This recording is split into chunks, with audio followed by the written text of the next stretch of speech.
Bem-vindos ao Type Theory for All podcast. As always, this is your host Pedro Abreu, and in today's episode is quite different. Not only because the music is different, but also because I brought two guests instead of one. On one side of the table, we have Anupam Das, a lecturer in the University of Birmingham in the UK, and on the other side of the table, we have Thorsten Altenkirch, who you might already know from his appearances in the Computer File YouTube channel. The reason why I invited two guests instead of one is because I wanted to reignite a discussion in logic or mathematics that goes back at least 100 years with Bauer, who defends constructivism.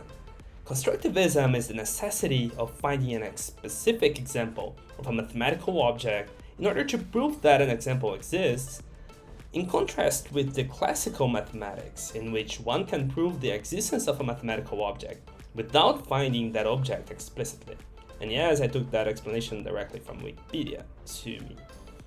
Now, if you guys want to learn more about this beyond what Wikipedia says, you have to join me in this episode.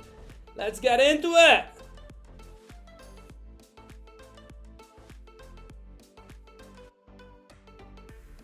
Hello, ladies and gentlemen. This is Pedro Abreu, and welcome to the Type Theory for All podcast.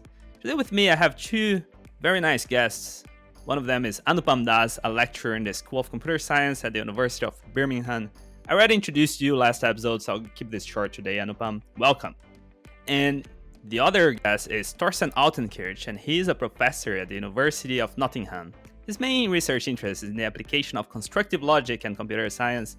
He works with type theory, category theory, and homotopy type theory, including the development of the dependently typed programming language Epigram. You may also already know him from his appearances in the Computer File YouTube channel. Welcome, Thorsten. Oh yeah, nice to see you. So, random question for you: Is Epigram still being developed? For me, no. Yeah, I don't know. This is a bit out of date. This description. No. I mean, I think lots of ideas from Epigram went into Acta. I mean, the main developer of Epigram is Connor, and he recently made some noises that he may look back into Epigram, but I don't know what's coming out of this. No, I'm mainly involved with Acta. I mean, I did my own implementation a while ago of this like core language called Pi Sigma, but that was just a toy project. Right? And so the system I'm using most of the time is Acta, and so I'm going. We have these meetings. There's one coming up soon in June called Acta's Implementers Meeting, and they're quite open, and it's a good way to like either participate in the development or also drive it a bit and have discussion how to develop and stuff like this. So I actually didn't know that Thorsten was on Computer File until the Midlands Graduate School. Someone mentioned it in the Slack, and then I duly went and binge watched a load of Thorsten's videos on Computer File. That which was very entertaining. Oh, no. You poor person. It's also when I learned that you wrote a book about Python, so which I found moderately surprising. Oh yes, I did. Since it didn't fit into my image. Python? Yeah. I wasn't aware that you were so passionate about Python. What makes a type theory researcher? Exactly. This is my point, right? So yeah. It's called conceptual programming with Python, and it's because I had to teach a course. It's actually related to type theory, because I was in Princeton. There was a special year on homotopy type theory, and then I got a new lecture course assigned to me. But that wasn't this one. It was one on something with software quality management. Yeah, and I said, I have no idea about software quality management. I mean, because I was away when I came back, I get a new course, which I couldn't choose. And they said, you teach software quality management. I said, no, I have no idea what this is. Yeah, I don't want to do this. And then they said, okay, well, you have to find somebody to swap this. Yeah, and in the end, I swapped with a course which has twice as many contact hours, and this was this programming course. And they used C# before. And I said, oh no, I don't want to use C#. Let's use something which you can pretend it's a functional language, and that was Python. And then, I mean, we taught it for a while. I quite enjoy this because, I find the language like Python is for me a good way to introduce basic programming concepts to students. And actually, I find the fact that it's dynamically typed is actually helpful for beginners, because they only have to learn the dynamic semantics. They don't have to learn the static semantics. And because if you have a really sophisticated static type system for beginner, they type a program and they said the compiler doesn't like my program, like if it's the compiler's fault, yeah. Whereas in Python, you just run your program, it crashes, and then you can see, oh, I did it wrong. I didn't do this program right. It's clear whose fault it is. It's not the compiler. It's you. Yeah. But no, and I always actually I say this in the beginning. I say, okay, for a beginner to learn programming, it's good to have a dynamically typed language. I like Lisp, and Python is now more modern. But when you do bigger projects, When you say beginner, you mean like a beginner? yeah. So actually, I should say this is a course for master students who have done something else before and now want to do a master in computer science. Yeah. So they should learn. Most importantly, they should learn programming concepts, and so on. So that's what what we are teaching them. So this book I've written together with my colleague Isaac Trigueiro. And yeah, I quite enjoy this to explain lots of basic ideas. I do explain the halting problem as well and stuff like this. So it's a book. I've seen the computer file of for a this. disaster. Anyway, the idea to me is it's a good vehicle to talk about like lots of things. Like for example, that you should use trees instead of strings and stuff like this. Yeah. So no, I quite enjoy this, and I'm proud of our book. Yeah. You can buy it, by the way. Well, you will find a link to his book in the description of the podcast. Oh yeah, actually, I definitely agree with that. Using Python to teach is really good. I think a semester of Python. So there was this class in the university that I did my undergrad at, University of Brasilia, and we usually teach this. There is this course for programming for non-computer scientists, and we used to teach them C, and it was it was bad. It was really bad. Like really bad. Bad idea. Yeah. These students would literally rip their hairs off. They would be very upset, and we would use code blocks or something like that. So it's okay, but it's not great, But then one year, a professor decided to move for Python, and things started going a lot better, because it's exactly what Thorsten was saying. That you see that it's kind of like the programmer's fault, that like things just run, right? Like you can just make things run, and maybe it's gonna crash, but you're gonna learn something if it's crashed, right? Like like what's actually going on under the hood here. You have the top level as well, which I find very important. You can just type something in, right? You get something out. That's very, very important. Yeah, exactly. Like they provide you with an interpreter where you can just try things out before actually running small pieces of the code. That's actually really nice. And actually, so the reason why I invited you to today is to talk a little bit about intuitionistic logic versus classical logic. What is the whole shebang about constructive logic? Maybe Thorsten want to start by giving a brief introduction. What? Okay, that's good. Thank you. Yeah, it feels a bit when you say this. To me, it feels a bit like in Star Wars, the rebel against the Empire. But okay. This is a type theory podcast. I think it's rather the other way around. We are the rebels, right? Okay, but what I wanted to say is something about logic. So, I've been teaching logic for a while, and I find it quite important to emphasize that logic is to do with what people already do, reasoning. Yeah, it's not something artificial from another planet or something completely away from your everyday experience. Yeah, you can conduct arguments and so on. So logic is part of your being human, your intuition. Yeah, and all what we do in formal logic is to try to make this more precise. So intuition is the starting point, and then the rules of logic are way to make sure to express what are the rules we're actually using to make them precise. And the problem is often if you have some arguments, they may be a bit involved and people can cheat and get all sorts of mistaken, flawed arguments as we find in everyday life. And we want to avoid this. So we try to pin down what exactly are the rules which reflect our intuition. And that's for me what is meaning of intuitionism, right? That you start, that the idea is that it is about reflecting our intuitive understanding of reasoning. Yeah, and I have a story to tell, which about my daughter, she's now over 20 already. But when she was a little child, I took her to a meeting, a science meeting with lots of mathematicians. And I have to say, I never sort of educated. She was not even at school, so I never did any math with her or whatever.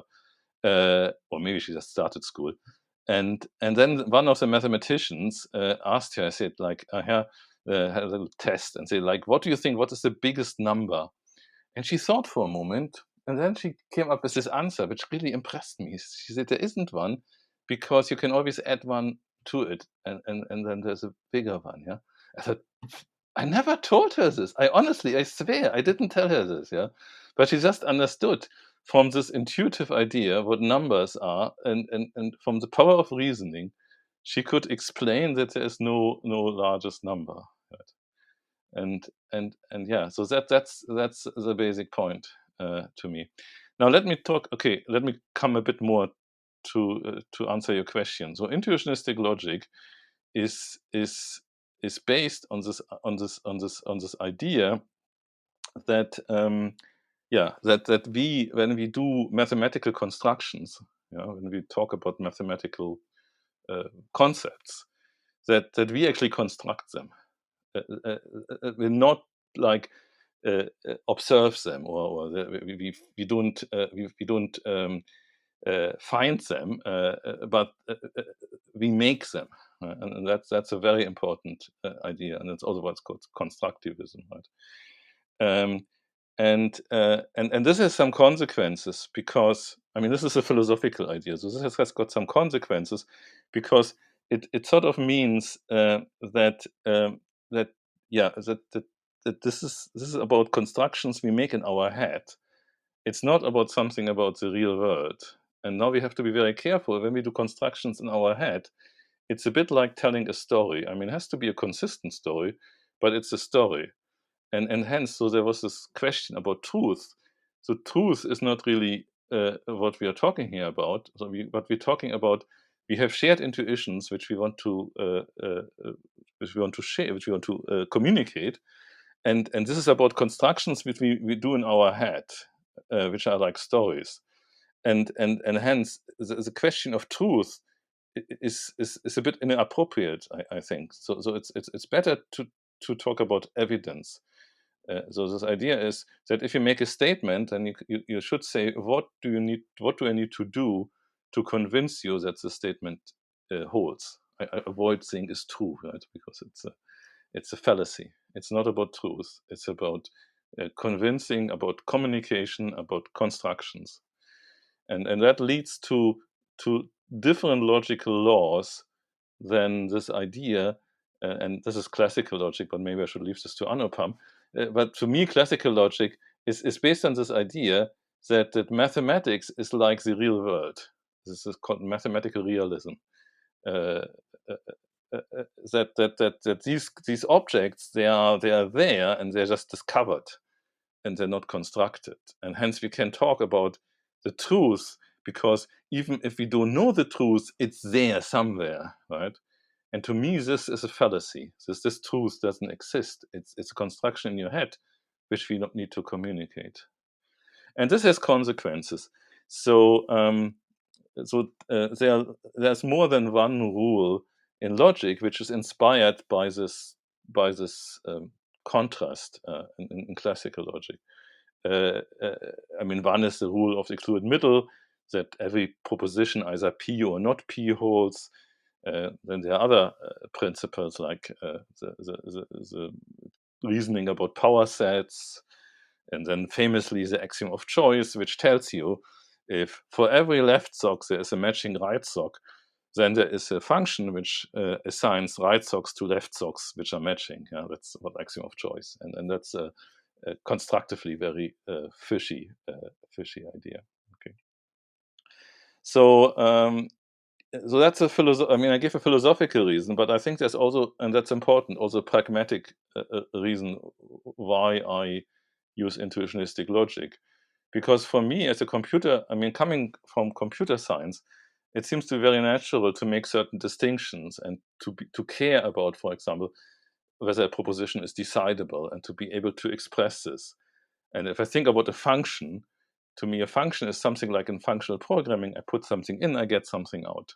So these ideas, they are work very well. I mean, they are basically reflected in intuitionistic logic and intuitionistic type theory. And so to me, it always seems to be a bit strange that a computer scientist would embrace classical logic. I mean, it's clearly, I mean, okay, classical logic is like the language of the empire, right? It's the dark side of the force, right? It's very prevalent in mathematics, yeah, and it's like, as I say, there's a minority of people who think that intuitionistic logic is the way to go. And yeah, so I always, I mean, I mean, I don't want to. It's not a religion, but I mean, I think it's important that we think and reflect about what we do, right? And maybe also argue about it if necessary. And I mean, I should say this. I respect Anupam. I know he is a really excellent researcher, and that's why I cannot understand that he falls. I need to jump in because quite a lot of things that Thorsten has said, which I'd like to respond to. I had to get the tablet out to take some notes, actually. So I see my role in this debate was more being devil's advocate, which I think was also my role at the Midlands Graduate School, because I don't actually have a very strong ideology, but I have a lot of questions for Thorsten's ideology. So first, just a few remarks. I feel like you opened your statement of position by speaking about logic as foundations. And I just want to point out that, of course, logic has historically a huge role in foundations. And I think your work in type theory, things like homotopy type theory, a lot of this is carrying this baton, right? The foundational baton. But I would also point out that logic is more than just foundations now. It has applications, right? We have all sorts of awesome theorems that we can apply to things. And look at proof mining is one of the great successes of proof theory. Getting new results in mathematics by applying tools from logic and proof theory. Model theory has been applied to get new results in number theory, like Wilkie's resolution of Tarski's high school problem. So, it is more than just foundation. So I think when we talk about the role of logic, or, I think we're both being a bit tentative with the use of the word truth. Logic is definitely more than foundations now. So, I mean, feel free to interrupt at any point. I'm just rattling off these bullet points. So, Anupam, we need to discuss the high school problem because I'm thinking about this. There's an interesting type theoretic. Do you mean this? It's not this paper that was published a few years ago by, I think, Danko Illich? No. It's something else. That if you do this high school algebra story, the incompleteness goes away when you use dependent. Let's put this on the stack. I would like to hear about this. So, of course, intuitionism as constructivism. Again, historically, this is certainly how it was. I think my understanding of origins of intuitionism is, by things like the BHK interpretation. And I think if you want to formally understand intuitionism, then maybe something like a realizability interpretation or something is. I see Thorsten shaking his head. But again, the point I want to make is that, like any other good mathematical object, the ways it's been extended, the ways it's been studied, has outgrown its origins to the point that, of course, that's somehow the motivation from the beginning. But it just as a mathematical object is interesting enough to talk about things that aren't coming from that motivation. So, for example, for a long time, intuitionism and constructivism were around. And then Gentzen comes up with his systems, and he has a very, very nice structural constraint, which corresponds to intuitionism, which is the one formula on the right constraint, right? And now you suddenly have a structural characterization of intuitionism as well as a philosophical characterization. Philosophical characterization by BHK. Let me finish this point. Structural characterization. And once you've got that structural characterization, you can start posing other questions. You can start looking at new models. Things like bi-intuitionism. Okay. Well, now I have to write things as well. Let me just Or finish can this I- and you can respond. Sorry. Okay. So things like bi-intuitionism, for example, become relevant, where you have one formula on the right, Sure, on the sorry. right and on the left. Right. And of course, and these are just Yeah. as mathematical objects are interesting, Yes. even though they're not governed by the same motivations as original constructivism. And I think just to close this point, then I'll let Thorsten respond. The final thing I'll say is I think Thorsten made a leap of logic here when he said that as a result, intuitionism, or the way he does mathematics, is not in search of truth, but in search of evidence. And I think he's making an assumption because while constructions can serve as evidence, there is an argument to say that they're not the only evidence. In particular, take something like Hilbert's formalism. Hilbert suggested that mathematics is a game of symbols. And so if I can give you a formal proof, just a deduction from some certain axioms, including, say, excluded middle, that can also serve as evidence. So I think I'm not convinced that constructions are the only thing that can serve as evidence, because I think just a proof can serve as evidence. Okay, thank you. Let me go to your first point. So it is true that I emphasized foundations, but I should have maybe said more about applications. And I think they are pretty clear, right? I mean, if you look in formal theorem proving, we have a number of systems which are based on type theory and which are very good. Actually, so this is one of the beauties to me about type theory is you start with a programming language and you get the logic for free via this propositions as types explanation. So the idea is that for every proposition, I define the meaning of this proposition by saying what is the evidence, and the evidence can be viewed as a type in the sense of computer programming, right? And so if you have like a powerful type system like in type theory, which has in particular dependent types, then you can translate all your propositions into types, and the logic comes in for free. So you have a programming language and a logic, and it's really one thing. And this is cool. I think it's really cool because you write programs and you can give as much of their correctness properties as you like. And and you only have to learn one thing. You only have to learn the programming language. So the logic comes for free. And I think it's really, really cool. Can I also butt in here? Because I think this is relevant to something you said, which is you explained also in your first opening statement why you use intuitionistic logic. And it sounded to me that you use it because it's useful and intuitive, which is a perfectly good reason to use it. Oh, yeah, you're right. But there are two sides, right? The one thing is, I think it reflects the way I think, my intuition, right? And it's useful. And that's not a coincidence, because I think that if you do something based on good principles, it's also quite natural that it's useful. So it's not a contradiction, right? It goes together very well. No, I didn't mean to suggest it was a contradiction. I meant to say that there's a gap between that appreciation for intuitionistic logic and perhaps the search for our foundations, because the fact that something's useful and intuitive makes it useful, of course, but it doesn't mean it's comprehensive. And foundations presumably should be comprehensive. If you think about foundations back, I mean, we just talked about applications. So foundations should be based on good explanations and basic intuitions, right? They must come from somewhere. They cannot just. I mean, so one thing which I would say is just not, and I think you sometimes go a little bit in this direction. Logic is not a glass pearl game. It's not just formalism.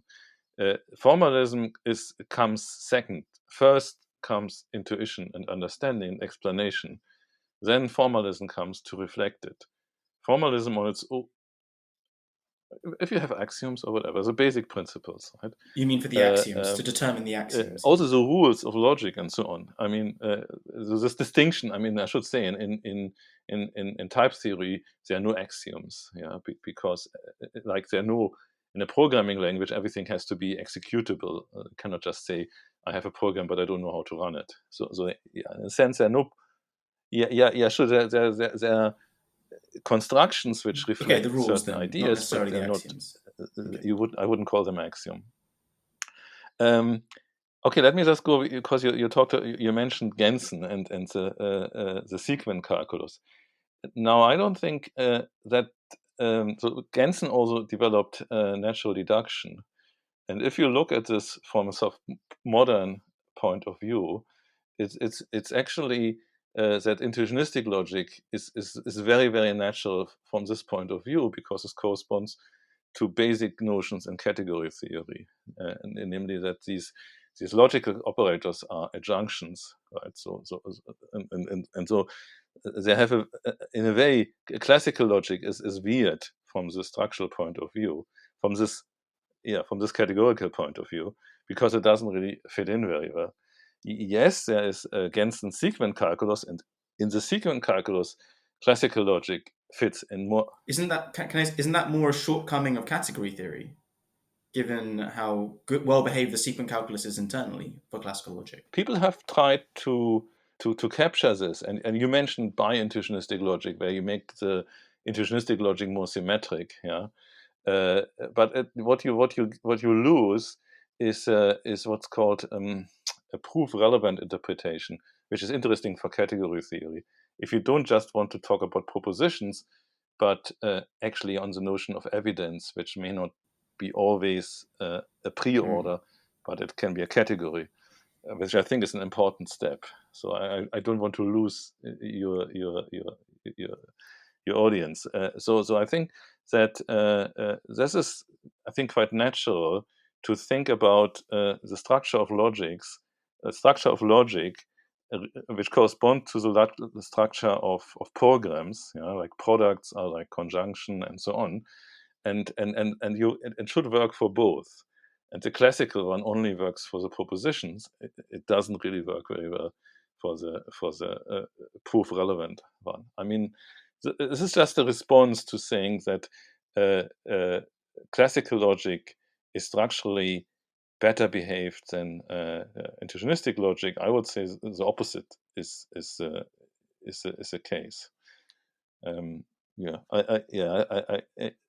as I say, it's I don't think I mean to say that it's one way or the other. I think they have different proof theory. They have different proof theories. I mean, as you say, for intuitionistic Yes. logic, there's a very good natural and intuitive understanding of it via propositions as types or via category theory, Cartesian closed categories. For classical logic, there are other understandings of it. Things like cut elimination and structural proof theory, I would argue, are much simpler for classical logic. Okay, also, I don't have to repeat. So I think the categorical view, I think, is also very, very natural and forces. I mean, I think as far as category theory is concerned, there are only two options. You can either use it or you reinvent it. Thorsten, you're presuming an ideology, right? You're presuming that you're saying from a category theory perspective. Well, why from a category theory perspective? Okay. Because my point is that these are useful ways to look at stuff, but sometimes you need other tools for the job. So look, for example, I agree that the category theory perspective and intuitionist logic are good models of, say, classical logic, right? I mean, intuitionist logic. Sorry, classical logic does have an intuitionistic structure and it has a bit more than that, right? Just like you can see the real numbers as forming a group, and therefore you can use theorems of group theory. But they have more structure than that, and they have more theorems, right? And it's the same with classical logic. It can be useful sometimes to see it as a model of intuitionistic logic, but it might sometimes be more useful, category theory, or be more necessary to see. No, in particular, classical logic is a model of intuitionistic logic, right? It's the model that furthermore satisfies excluded middle. Yeah, okay. I wouldn't think like It's this. in the same way that real numbers form a group, right? So real numbers form a group, but they also form a ring and they also form a field, right? And sometimes the level of abstraction that you need to make sense of things will change. So I think your understanding, the rich mathematics that comes with propositions as types, with intuitionistic logic and Cartesian closed categories, propositional logic and Cartesian closed categories, and all the stuff that's been built since then, your work on dependent type theory, gives us a good understanding of things, but it doesn't give us the full picture for classical logic. Yes, because I don't think so. Classical logic, as I said, is based on bad foundations, and although I mean, and okay, there we don't agree. I guess we don't agree on either.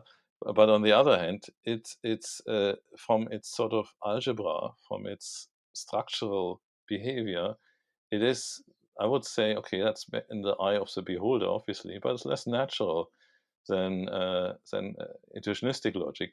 And actually, this has consequences in mathematics as well, because even in classical logic, you sometimes construct models which turn out to be only intuitionistic. Yeah, so classical logic has too much structure, too much artificial symmetries, which stop you from doing certain things.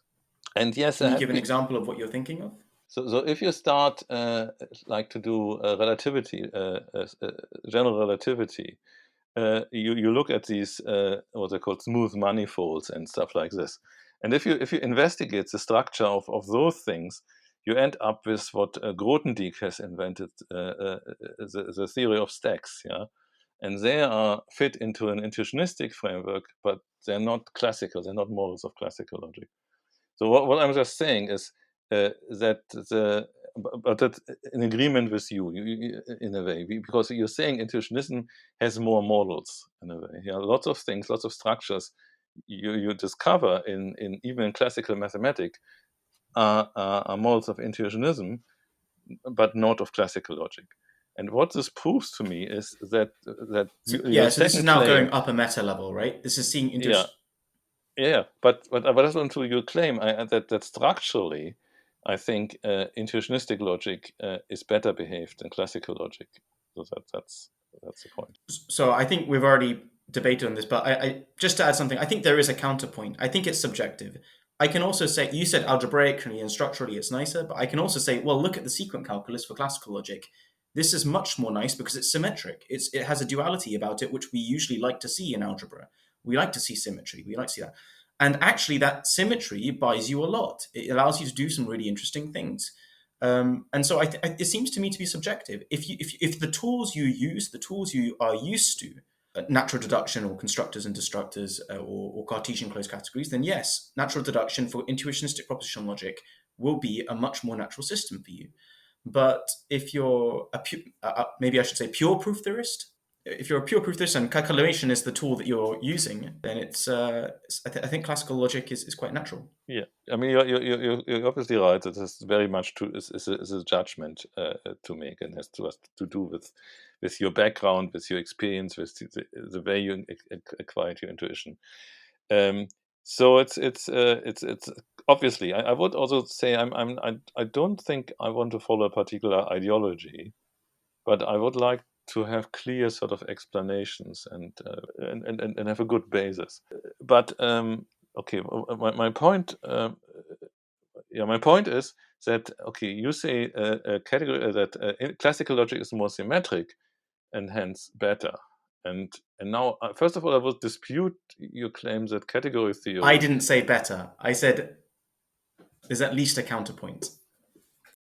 Okay, so okay, but what I would like to dispute is that category theory is already sort of an outpouring of intuitionistic ideology. It isn't.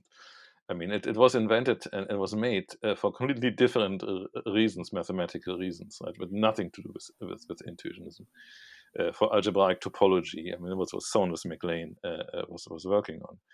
And it turned out to be a generalized algebra. Yeah, it's like algebra one level up, because in algebra you look at structures like groups, for example, as you said. But then if you look about how groups interact, yeah, then you have to talk about the category of groups and the property of the category of groups, and so on. So it's the algebra of algebra. It's really not sort of infected by intuitionism in any way. However, and this is really the point, what you said exactly, that the symmetry is a good thing. I would dispute this. I think you can have too much symmetry. And here is this example, which I think you know, is if you look at logic from a categorical point of view, you have these adjunctions, you have conjunctions and disjunction and implication. But if you want to make it symmetric, you also have the dual of implication, the subtraction, which does exist in classical logic. But if you have both, you don't get yet classical logic. Actually, you can have symmetric logic, which is not classical, But categorically, you have a trivial structure because any category which has both implication and subtraction is trivial as a pre-order. And that sort of tells me that structurally classical logic is not as well behaved as intuitionistic logic. Hang on, I have a question before we continue. So I know that in category theory, when we say one thing, it's one thing very precisely. So I'm afraid that what you mean by trivial here has a precise definition. Is that the case? Oh, yeah, sorry. Yes. So a category has, a collection of objects, and for any two objects, you have a Hom set of arrows. And a category is trivial if there is only at most one arrow between any two objects. So if you think of morphisms as functions, there's either no function or one function, but never two. And that's these categories which are like this, they correspond to what we call pre-orders. They're just orders. And the categories are much more interesting than orders. So if you say trivial, then it's because it's a pre-order. Right. A lot of the structure just collapses and becomes a smaller thing. Okay. I don't think I've got anything to add here, but I would reiterate that if you're a mathematician and you look at this, we know that classical logic is not trivial because we see structure in it and we see loads of interesting meta-theorems. So Beron's theorem, interpolation results, there is some interesting content inside classical proofs.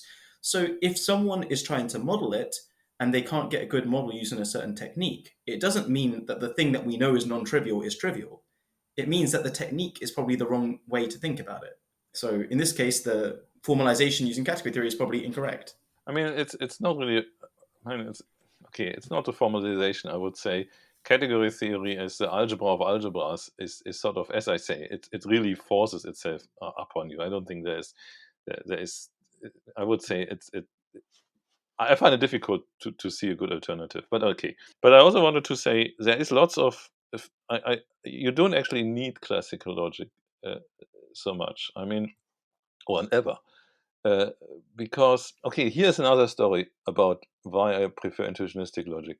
So classical logic, my experience, and I think I can find examples for this, is that they often have this sort of magical rabbit out of the hat type of arguments.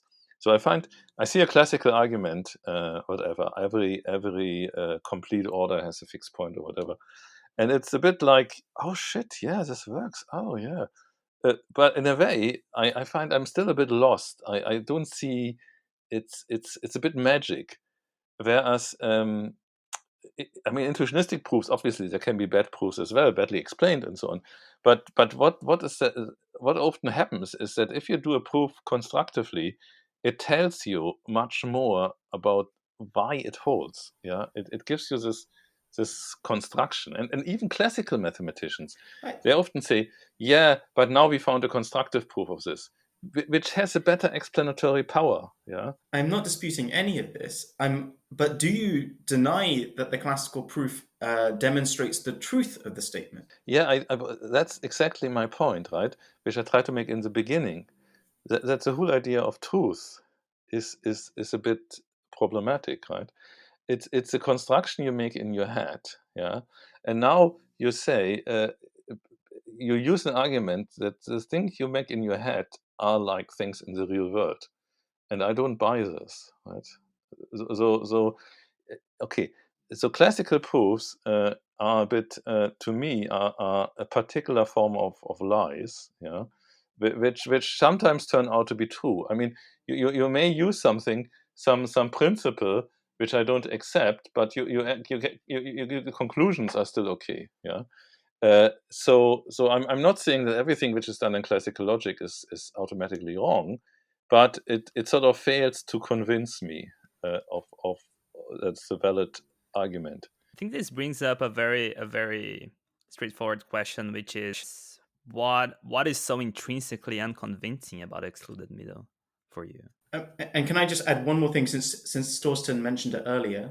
Also, in terms of unconvincing, you yourself brought up this example of if you have an infinite sequence of socks, right, and each one's paired with another.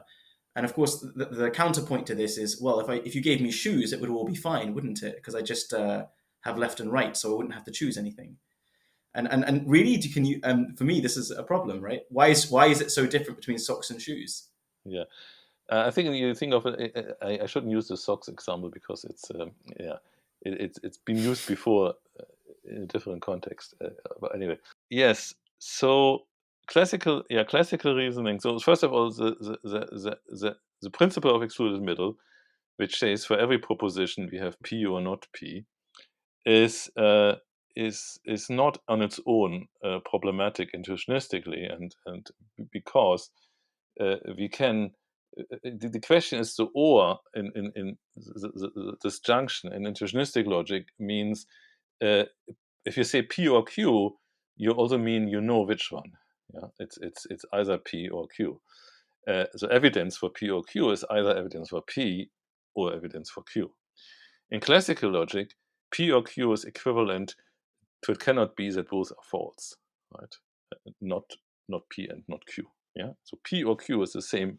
Not both can be false, which intuitionistically is a weaker statement. And now we can say by P or Q I mean the classical thing. I mean not P or not both can be false. And it turns out that this translation, which is called the negative translation, works in intuitionistic logic. So in a sense, you could say, from an intuitionistic point of view, classical logic is a fragment of intuitionistic logic, namely what we call the negative fragment. And in the negative fragment, we only talk about proposition such that if not P holds, then P holds. And with these propositions we call negative because they don't contain any information. This is classical logic. Yeah. So I have this slightly this phrase or this meme. I say a classical logician is somebody who can never say anything positive. Yeah. Where positive is that you actually get some information out of a statement. Yeah. And so the rule of excluded middle is not an issue. But this idea, the philosophy of classical logic is that propositions corresponds to this truth, and the idea of truth is the Booleans, either true or false, the type or the set with two elements, and this I think is very misleading, which I don't really understand. I don't think it's a good explanation of logic in my view. It's yes. So I mean, for example, and I think I made this example before. If you just look at propositional connectors, so and, or, negation, you can work with Booleans perfectly fine.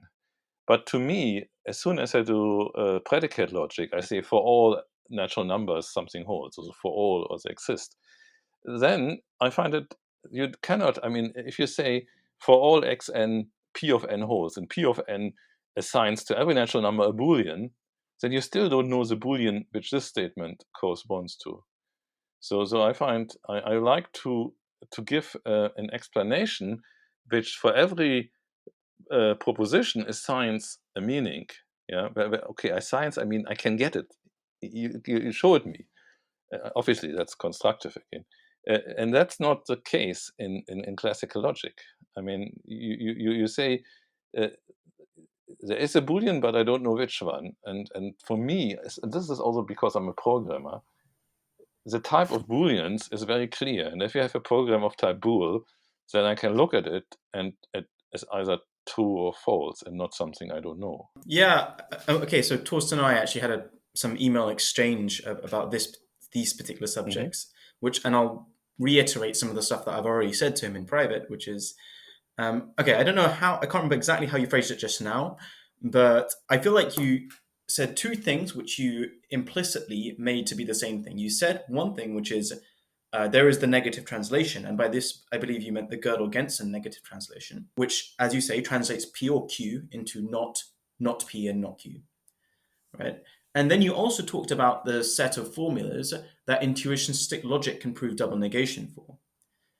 And I think the difference between these two things, the image of the first translation and the second set, exposes quite an interesting feature of classical logic, because it's true that everything in the image of the Gödel-Gentzen translation satisfies the double negation principle, but not everything in that satisfies the double negation principle is in the image of that translation. And that's witnessed by a whole huge ensemble of double negation translations in the literature. So we don't just have the Gödel-Gentzen translation. We have the Glavenko translation, we have the Kuroda translation, the Krivine translation, and I'm sure there are countably many more. And I think this really exposes something about what, computationally speaking, we can understand from classical logic. So if you wanted to understand classical logic as some sort of projection into intuitionistic logic, using the tools that you already are used to, then at the very least, I think one should accept that it's a superposition of many different readings. If you take one double negation translation, you might get one reading of the proof. If you take another one, you might get another reading. In particular, if you take the example of disjunction, there are translations that for certain P's and Q's will translate the intuitionist disjunction as exactly the classical disjunction, the classical disjunction as exactly the intuitionistic disjunction. So, for example, if P and Q are quantifier free in arithmetic, we can safely do that. So I'm happy with this. It's not. I always wonder if. Okay. To me, it seems go first to do a classical proof and then to extract an intuitionistic proof is quite a roundabout way to me. And I prefer to do an honest proof from the beginning, right? Because I'm not just. I'm interested in the proof. Obviously, I like to have a formal proof, but I also like to understand it. And I find this diversion via classical logic is not helpful, at least for me. Okay, to understand this construction. And I find in many examples, when you apply it, it turns out that there is a straightforward, there is an intuitionistic proof which you can actually explain instead of extracting them from a classical proof.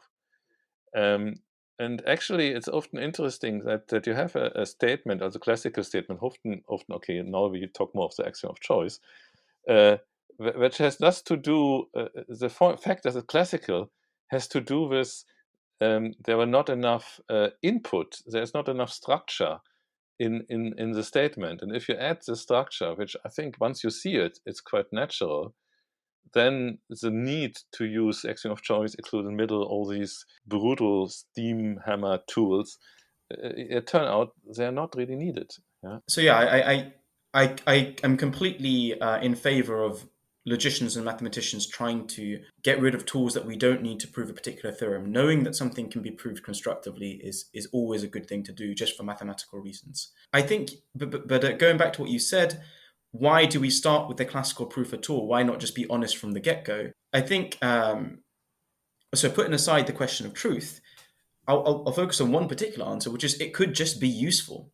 So all the things that you want to achieve, which is, for example, a construction or extraction of computational content, there are methods sometimes that do this directly from classical proofs that may actually be more efficient, more succinct than trying to, if you came from intuitionistic proof. So just one particular example, there are intuitionistic theorems that have much, much shorter classical proofs than they do intuitionistic proofs. And in fact, from those classical proofs, we have methods to extract certain computational content. So, for example, interpolants. And those interpolants are real programs we can use in the real world to actually decide real things. And using classical logic from the get-go was a good way to get a small one instead of a massive one that we would have got from intuitionistic logic. Okay, and we have to look at these examples, right?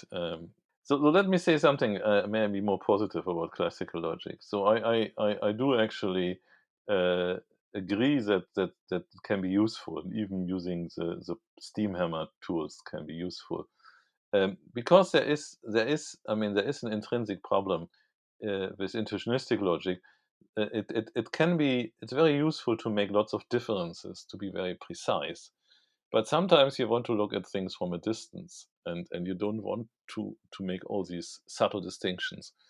and there it's good to use this classical logic. Basically, for me, classical logic is a form of lying which can be usually fixed later, right? But sometimes a bit of lying can be useful to find a shorter, as you say, a more succinct explanation or proof of something which isn't really a proof. Just like parenting, right? Yeah, exactly. Yeah, I had two kids. Yeah, it's a bit like you sometimes have to say something which is not completely true, but it makes it more digestible, understandable. So I can understand this, and sometimes I end up.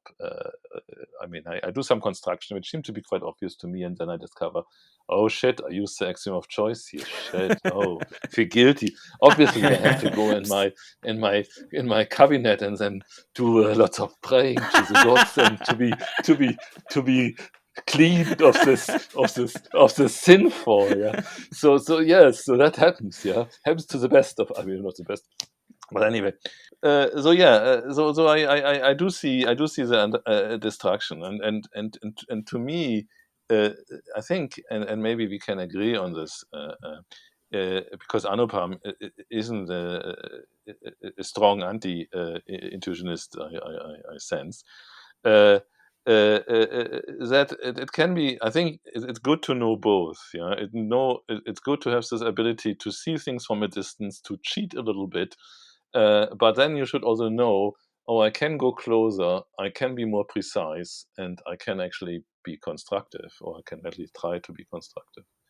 So to me, and this is an important thing, maybe more to the mathematicians, who are often very blasé about this. So I had lots of discussions, and they just don't care. Yeah, and I think they miss a trick. So to me, it's important to maybe sort of educate the mathematicians to be more serious about considering this constructive, this intuitionistic view of mathematics. I do agree with that. And I think even more so that the proof mining program has been a testament to that, because they have gone around and actually proved things using their techniques that mathematicians weren't able to do so.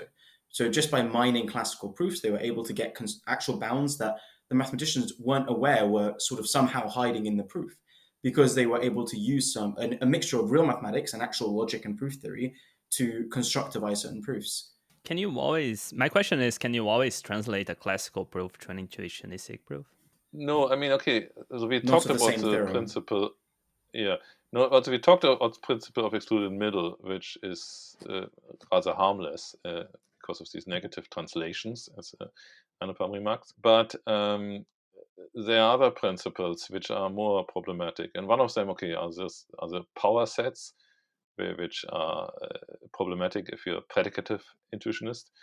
And the other thing is this famous axiom of choice, because from a intuitionistic point of view, it's a lie. It's basically you say you hide some evidence. You say there is this evidence, but I don't tell you about it. But then you can pull it out. So after you say it's hidden, you say, ah, yeah, but I know it anyway. So it's from an intuitionistic point of view, the axiom of choice is a lie, and there are lots of important consequences in mathematics, and this is very hard to eliminate because, as I said before, you often has to do with that your statement actually uh, doesn't contain enough, or the structures you investigate are badly chosen, and they lack a bit more information, which are important for this theorem.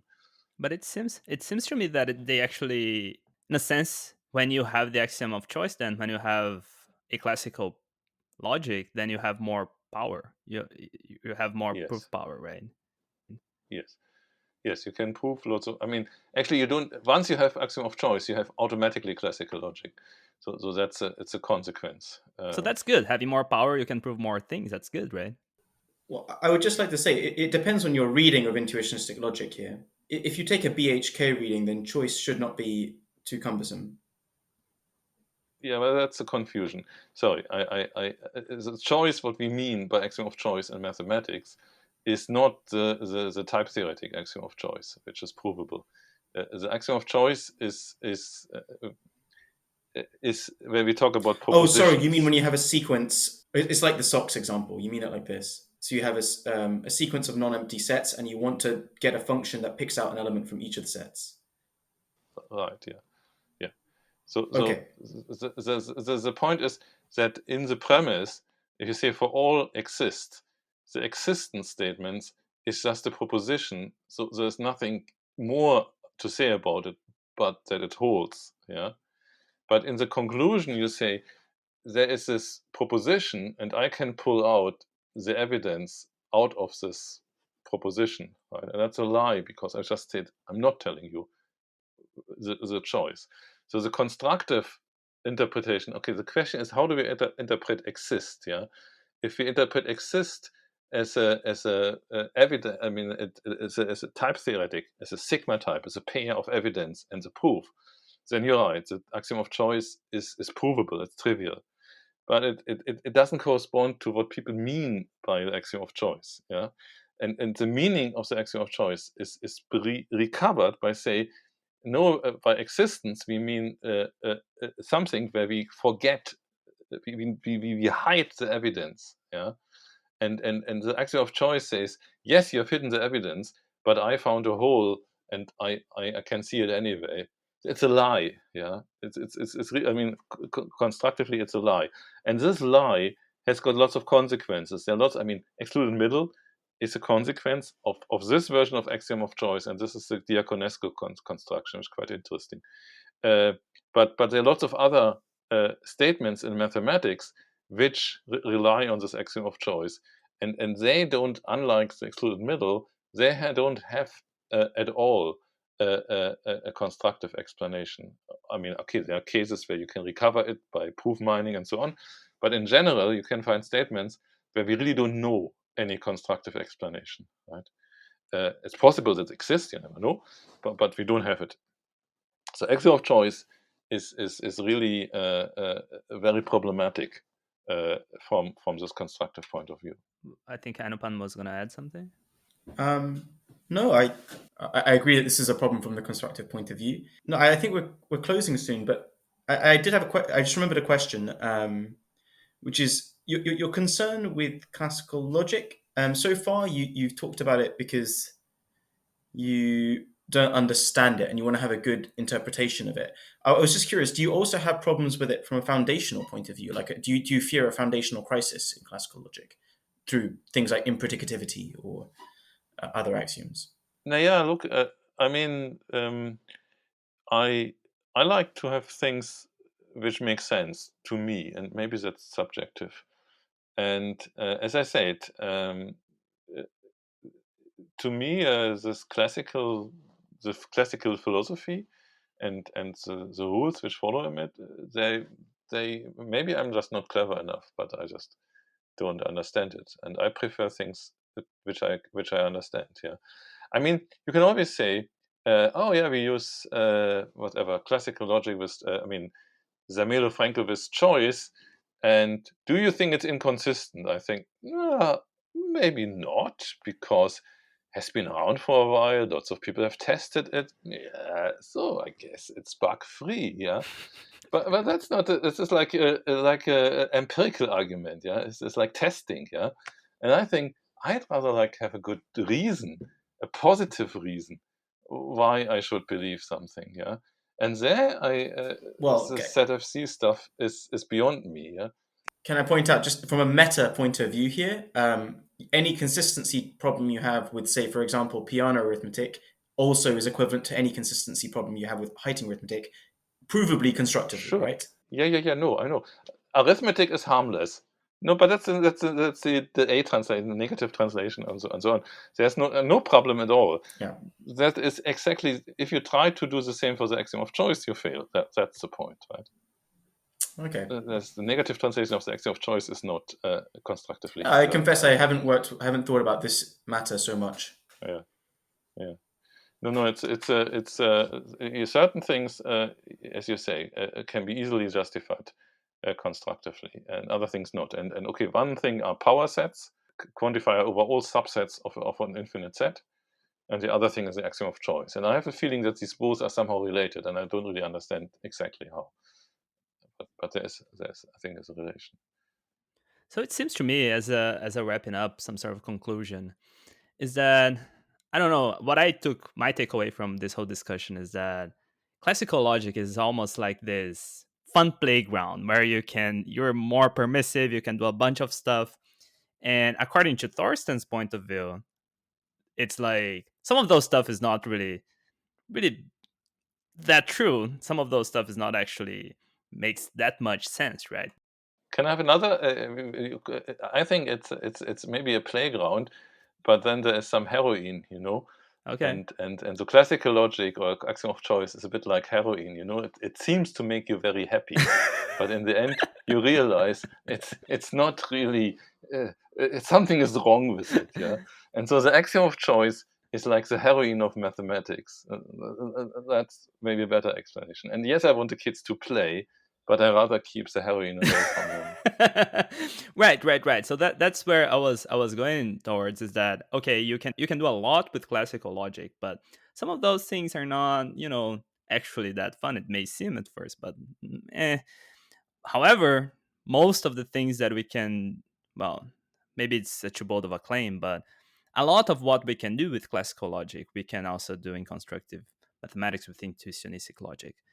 And there are a lot of many tools that can do that automatically for you, but there is this key question of what about these things that you cannot, are they still going to hold in intuitionistic logic? And I can see a lot too that intuitionistic logic have a lot of value because they're actually explaining you what you're doing, what are the steps taken, and like it's almost taking the kid from the hand and be like, okay, here are the steps that we're going to go through the playground. Like, I'm going to show you exactly what's going on, right? Like, no magic at all. So, And no heroin. and and we're not going to fall anywhere. Things are going to be fine. You can trust me, right? And it's actually very impressive that a lot of mathematics have actually been formalized using just intuitionistic logic, right? Like, I believe there is I think I was watching this other podcast, Type Theory podcast. They were interviewing um, Bob Harper's advisor. Anyway, so he was saying that they were working through a lot of mathematics, just going constructively, like some sort of analysis course. That is really impressive, right? Because a lot of the axioms you don't actually need all of that. You can all your proofs are actually you can kind of run your proofs, right? Like Yeah, so often the version of the theorems, like for example calculus and so on, which are really seem to require classical logic and choice. Once you look at them a bit closer, you will discover that maybe the definitions weren't so good, and if you fix them and make them actually nicer, then the need for classical logic disappears. So that's so in a way that is consistent with what I said before. So sometimes this classical view gives you a view from the distance, and it seems to require lots of power tools to get away with it. But when you look a bit closer, you find that you can do it with a screwdriver and some wooden tools, and it's actually more beautiful. It's more, yeah, it has an intrinsic beauty as well, and better explanation in a way. So I think so usually going from a construction which seems to require classical logic, and then refining it and make it intuitionistic, uh, it means changing it. But in what I see, it's changing it to the better. But it does require a bit of work. It does require a bit more thinking. right. So, Right. so that's certainly true. Defending the mathematicians a little bit though, I can kind of see their skepticism about why should I care about intuitionist logic. We've been doing But classical logic all this time, and yeah, but if you really talk to them, you find, okay. So I had this discussion with what's his name, Kevin Buzzard, right, yeah, uh, from from Project Imperial College. Xena. Yeah, and it's very funny because then he argues like, oh yeah, we use intuitionistic logic, we use classical logic, and in the end it boils down to something we use classical logic because all the other mathematicians use classical logic, and we cannot talk to them, and we don't get any grant money for anything else. It's like conservatism as ideology. Yeah, Right. we have always done it like this. The others do it like this. The bosses do it like this. So we do it like this. Yeah, it's really very shallow. I find. I mean, it's not. They don't really want to discuss anything about our foundation, philosophy. What I was leading to is that yes, that's a very valid point, and it's true. It's true. It's like this is a skepticism because it's worked so far. So like, why should I bother? And we have to try to convince them why they should bother. And in our perspective, but they're not interested. Sorry, I mean they're not. They cannot be bothered. You know, it's not. It's that's what I'm trying to say. It's not that we haven't convinced them. But here's the thing: that they cannot be bothered. Here's the thing. I understand your arguments about like questioning all of this. But in my point of view, the most compelling reason why we, computer science, use and are so passionate about intuitionistic logic is because we need it to run our proofs. Full stop. And mathematicians they don't care about it at all, right? So our most compelling reason is not even a reason for them at all, right? Yeah, it's one reason, but actually, as we look back in the history of intuitionism, I mean, famously Brouwer, I mean, he was around before computers were invented, and for him, intuitionism was important from a foundational point of view, right? And then he started a big argument with Hilbert, by the way. The foundational, the Grundlagenstreit. This was before computers were invented. So this question is all. I mean, it fits perfect. It fits very well. I would say once computers were invented, there was an extra reason or an extra motivation. Mm-hmm. Yeah? But it's not the original one. It's not the only one. That's one. So what's his main argument for? Yes. So okay. So basically, what I was saying, he found that the proofs which relied on classical logic are not convincing to him. And he was talking about this Urintuition, there's a basic intuition. He was Dutch, so I shouldn't talk in German. Is a basic intuition that he wanted that mathematical construction should be explainable, and he found that these classical constructions lacked in this sense that they don't really provide good explanations why something is true. Was his I think it was his main line, and this was, I mean, intuitionistic logic later was very much refined and so on, but he took a big danger for his career because he worked on topology first, and Hilbert was very impressed by this young mathematician doing really cool proofs, yeah. But then he went and said, "Look, I'm sorry, but I don't believe in the excluded middle anymore." Okay, that was a long time before negative translation and so on. This is I don't believe it, and Hilbert was really getting really annoyed and said, like, what this Brouwer is doing is like taking the gloves away from a boxer. Yeah? This is what we really need. This excluded middle is our power, and he wants to take it away, and that's really horrible. It's a big danger to mathematics, and there was really bad.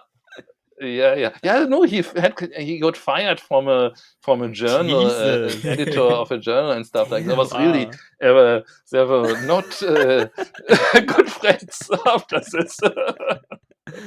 So, anyways, we are more than 1 hour in. I try to keep consistency in the time of. I think I'm very happy with the outcome of this discussion. I think we could find some sort of middle ground, and like Anupam did a great job doing the devil's advocate and asking the hard questions. At some points, we got a little bit more technical with some more hairy category theory, but I think we could not get away from that. In any case, is there anything else would you guys like to consider that we didn't have the chance to touch up on? I'm sure there is, but it will only come to my mind after we are finished. Like, oh, I should have mentioned this. I should have said this and stuff, but not now. No. It's always like that. Anupam, you were saying? I mean, just some light reactions. So, yeah, I think this example of calculus was a really nice example of why you might want to do something intuitionistically, because, built into all the statements of calculus are, you can build in constructive content everywhere. Like every exist delta could be constructivized, modulus of continuity, things like this, right? But why do classical logic at all? I think it does make me happy. I think both of you said it doesn't, but I think it really does. And I think this is witnessed when we go around our conferences and we give each other math puzzles, and basically all the interesting ones, all the satisfying ones use classical logic, right? Like the prisoners in a row wearing red or blue hats and blah, blah, blah. Very puzzling, but it is satisfying. And finally, like once you come up with one of those proofs, do you really go out after that and say, well, I'm not convinced, I have absolutely no conviction in this statement because I've only used class logic? Or do you at least say I have some conviction? And I think maybe it at least serves as some evidence. And I think this is an important thing to note. So even for the diehard constructivists, I mean, when you say a rational number to the power of an irrational number can be rational, isn't it at least some evidence? I mean, these examples are often propositional, or it's clear that things are decidable. So they're not really a problem intuitionistically. Irrational number to the power of an irrational number can be rational. That's completely classical. Yeah, and there's a very simple constructive proof. It's not the same as it's not the same as the classical one, though. The classical one, I don't believe there's any intuitionistic constructivization. But it's better. So there is. I mean, the statement has the statement, proof. But not the classical proof that root 2 to the root 2 is that proof, right? That's either rational or irrational. There's no a constructivization of that should tell you which one is rational. Yeah. I mean, no, you can prove. You can prove that root 2 to the root 2 is in fact irrational. You can actually prove the square root of 2 to the square root of 2 is irrational. You're right. But that requires a lot more work. The question... Yeah, but let me just... Sure. But the easier work is just to do another proof. But anyway, I just wanted to tell you, let me close my favorite theorem of classical logic, right? Which is this one. It's called the drinker's problem, drinker's paradox, right? In every non-empty pub, there is one person. If this person drinks, everybody drinks. Yeah, and that's a tautology of classical logic. And actually, if you think about it, it is also an intuitionistic tautology. If you assume that the pub is finite and that whether somebody is drinking is decidable. That's a very interesting one. I never heard that before. Try to prove it. Yeah, it's not difficult. I mean, it's not. I said it as an exercise. You must use excluded middle. Yeah. I said it as an exercise. I have these also logic puzzles. I have logic poker. My logic poker is I give them a number of propositions, and they either have to prove them intuitionistically, prove them classically, or refute them. Right. And this was one which I told them, okay, prove it. And they realized, okay, intuitionistically I cannot prove it. And then they tried to prove it classically, and some of them failed. And then they tried to find a counterexample, yeah. But it's not. It's classically provable. But that's a nice puzzle, right? I think. Yeah. So there you go. It's a perfect puzzle to wrap up the episode and leave as a homework to the listener. Thank you so much, Yuji, for. Okay, Anupam. That just reminded me, maybe I can do one plug at the end of this. I run a blog called the Proof Theory blog. I run it with Tom Powell and a bunch of contributors. So please do check it out. We can link to it below. Yes. But Drinker's Paradox is one of the things that's popped up. And there's lots of great posts about proof mining, lots of great posts about proof theory. I make some posts about classical proof theory, so maybe this could be interesting. Okay, yeah, thank you for hosting it. That was really good. Yeah, thank you very much.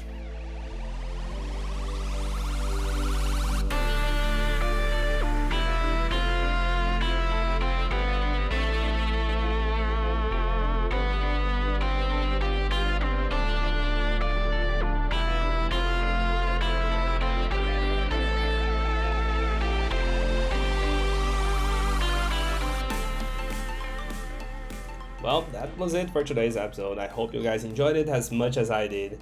If you have any questions or comments, drop it in our website, www.typetheoryforall.com.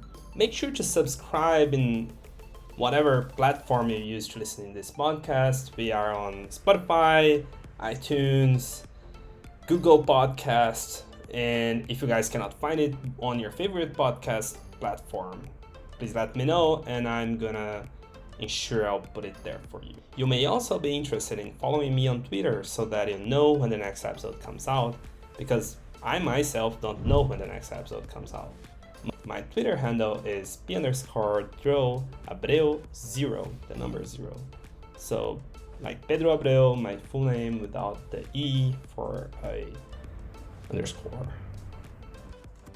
And finally, don't forget to check the links in the description because all the cool stuff that we talked during this episode is gonna be there, including Thorsten's book, Anupam's blog, a paper about the high school algebra, and anything that I can remember while editing this episode. I hope to see you guys next time. Stay safe.